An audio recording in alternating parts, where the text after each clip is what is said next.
పట్టుకున్నాడు. నీ నీ ముఖం ఎప్పుడైనా చూసుకున్నావు అర్థంలా? పేడమూర్తి బోడిలింగం, నువ్వు కూడా నా గురించి మాట్లాడతావా? నీవెంత, నీ స్థాయి ఎంత?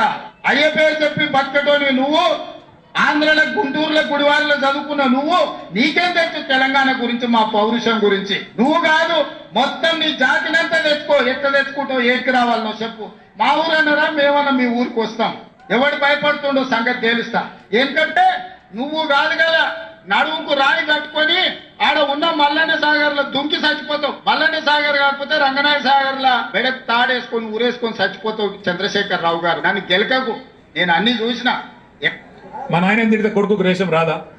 ఇక్కడ దాకుంది కోపం, ఇక్కడ దాకుంది. దొరికితే ఎడమకాలు చెప్పు తీసుకొట్టాలని ఉంది. కానీ ఏం చేయాలి? ప్రజాస్వామ్యం. ఎక్కదక్క మాట్లాడితే మళ్ళీ ఏమంటారు? అగో వీనికి బాగా, ఇంకా వీనికి అహంకారం ఉంది రాబోయ్ అంటారు. అహంకారం నాదా ఆయనదా?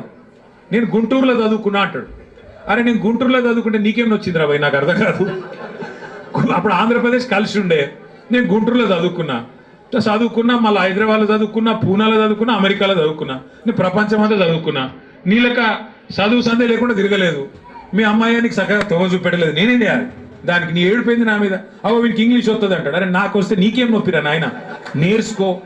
నేను హిందీ నేర్చుకున్నా, ఉర్దూ నేర్చుకున్నా, రేపు అవసరమైతే గోర్మాటి భాష నేర్చుకుంటా. నువ్వు నేర్చుకో. నిన్ను వాడు నాపిండా? నిన్ను వద్దన్నాడు ఎవడన్నా? నువ్వు కూడా నేర్చుకో.